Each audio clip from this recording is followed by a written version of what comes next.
오늘 출근하거나 어딜 가면서 걸었을 때 너 어떻게 걸었어? 고개 숙이고 폰 보면서 걸었어? 아니면 어깨 쭉 펴고 앞을 보면서 걸었어? 사실 대부분 사람들은 자기가 어떻게 걷는지 전혀 의식 안 해. 그냥 걷는 거지 뭐 특별히 신경 쓸 게 있나 싶잖아. 근데 심리학자들한테 걷는 방식은 완전히 다른 언어야. 말을 조심하고 표정을 관리하고 옷을 잘 차려 입어도 걷는 방식은 무의식이 그대로 드러나거든.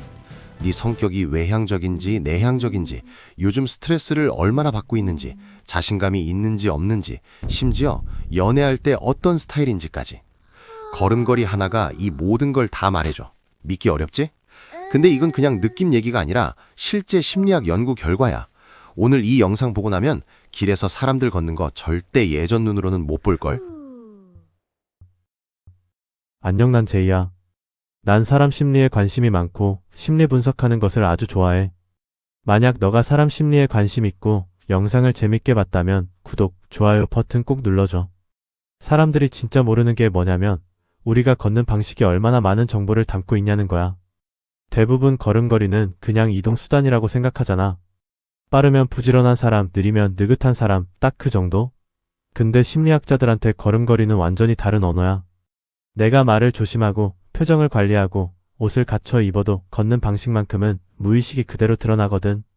2017년에 굉장히 흥미로운 연구가 나왔어. 미국, 프랑스 국제공동연구팀이 25세부터 100세까지 성인 1만 5천 명 이상의 데이터를 분석했어.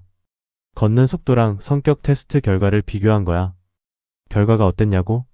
빠르게 걷는 사람일수록 외향성, 성실성, 경험에 대한 개방성 점수가 높았어. 반대로 신경증 성향이 높은 사람, 그러니까 예민하고 불안감이 높은 사람일수록 걷는 속도가 느렸어. 그것도 나이나 건강 상태와 무관하게 말이야. 자, 봐봐. 여기서 중요한 포인트가 있어. 걷는 속도가 빠른 게 단순히 성격이 급하다는 뜻이 아니야.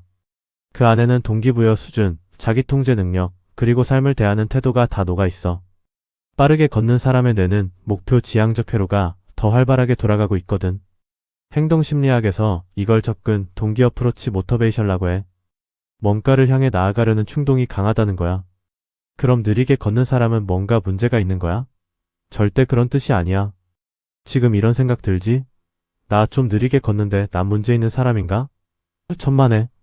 느리게 걷는 사람들은 오히려 주변 환경을 더 잘 관찰하고 깊이 생각하는 경향이 있어. 철학자, 예술가, 작가 중에 산책을 즐기는 사람들이 많은 게 이유가 없는 게 아니야. 칸트는 매일 같은 시간에 같은 속도로 걸었고 동네 사람들이 그 걸음으로 시계를 맞췄다는 일화도 있잖아. 여기서부터 진짜 재밌어진다. 속도만이 아니야.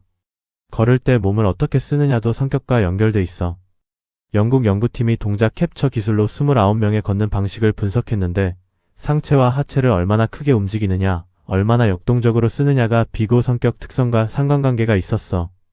몸을 크게, 활기차게 쓰면서 걷는 사람은 외향성과 개방성이 높고 공격성 점수도 연관이 있었어. 팔을 힘차게 흔들며 걷는 사람이 왜인지 에너지가 넘쳐 보이는 건 느낌이 아니라 데이터가 뒷받침하는 사실이야. 그럼 구체적으로 각각의 걷는 방식이 어떤 심리를 반영하는지 하나씩 살펴볼게. 먼저 고개를 들고 시선을 앞으로 향하며 등을 꼿꼿이 세우고 걷는 사람. 이런 사람은 자기 효능감이 높아. 심리학에서 자기 효능감이란 나는 뭔가를 해낼 수 있다는 믿음이야. 어깨가 펴져 있고 시선이 수평이거나 약간 위를 향하면 뇌가 자신에 대해 긍정적인 이미지를 가지고 있다는 신호야. 반대로 고개를 숙이고 어깨를 말고 시선을 아래로 향하며 걷는 사람은 어때? 이 자세는 우울감이나 낮은 자존감과 연결돼. 독일 심리학 연구에서 우울증 환자들의 걸음걸이를 분석했는데 상하 수직 움직임이 현저히 줄었고 좌우로 흔들리는 움직임이 더 많았어. 걷는 속도도 느렸고. 흥미로운 건 이게 단방향이 아니라는 거야. 우울하면 구부정하게 걷게 되지만 구부정하게 걸으면 더 우울해진다는 연구 결과도 있어. 이게 바로 체화된 인지임바디드 카그니션 이론이야. 몸과 마음은 분리된 게 아니야. 몸의 상태가 마음에 영향을 주고 마음의 상태가 몸에 영향을 줘. 2015년에 독일 연구팀이 피험자들에게 의도적으로 구부정하게 느리게 걸으라고 지시했어. 그랬더니 사람들이 더 슬픈 단어를 더 많이 기억했어. 걷는 방식이 기억 편향에 영향을 준 거야. 반대로 허리를 펴고 활기차게 걷게 했더니 긍정적인 단어를 더 많이 떠올렸어. 발걸음 소리도 봐. 쿵쿵 소리가 나도록 힘있게 걷는 사람. 이 패턴은 심리학에서 힘과 시행동과 연결돼. 자신의 존재감을 공간에 표시하려는 무의식적 욕구야. 반대로 발소리를 거의 내지 않고 살금살금 걷는 사람은 타인의 시선을 의식하거나 자신을 드러내기 불편해하는 심리일 수 있어. 사람들이 진짜 모르는 게 뭐냐면 걸음소리 하나도 그 사람의 존재감에 대한 태도를 담고 있다는 거야. 팔의 움직임도 중요해. 팔을 활발하게 흔들면서 걷는 사람은 감정 표현이 풍부하고 에너지가 높은 경향이 있어.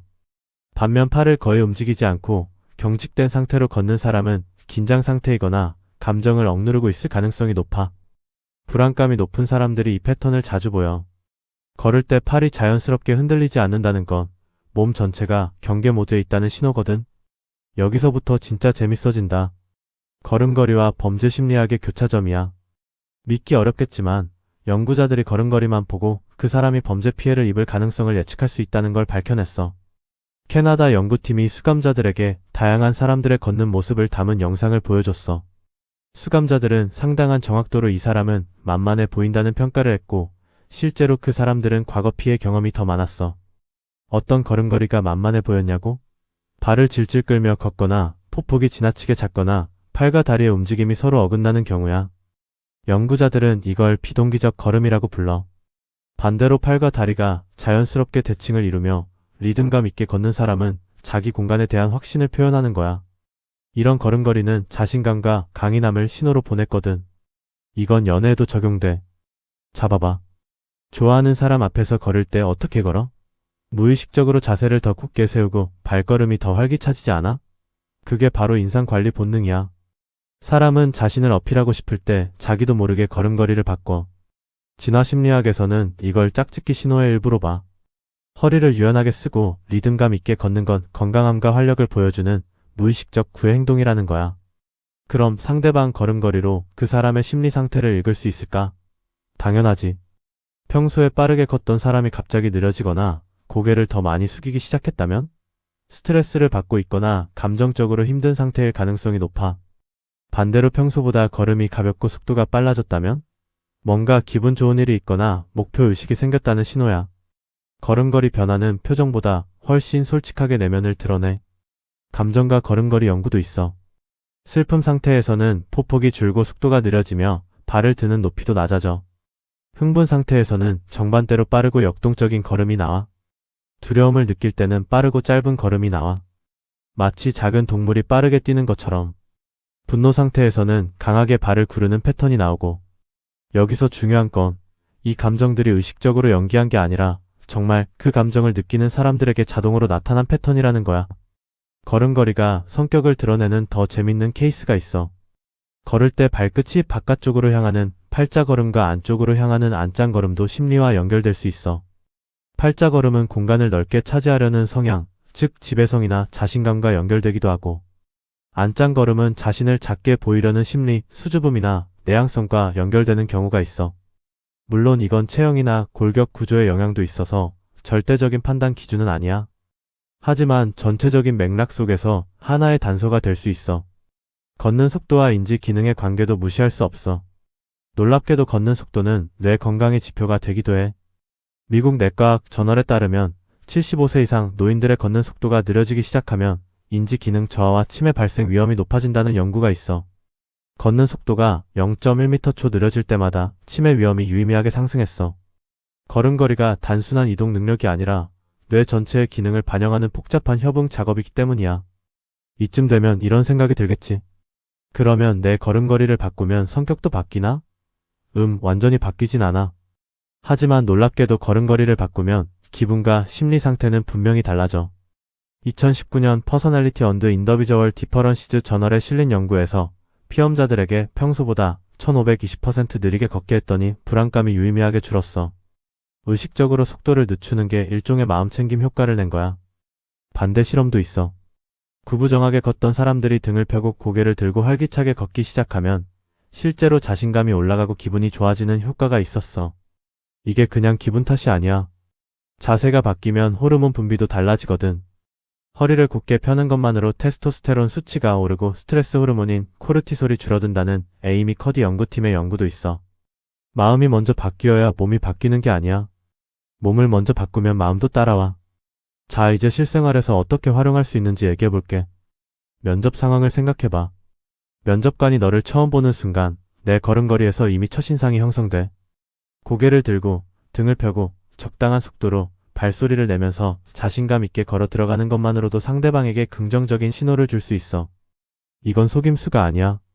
내가 자신 있는 상태를 몸으로 표현하는 거야. 그리고 그 몸의 표현이 실제로 너 자신의 심리 상태도 끌어올려줘. 소개팅이나 첫 만남에서도 마찬가지야. 상대방이 너를 향해 걸어올 때 걸음을 관찰해봐.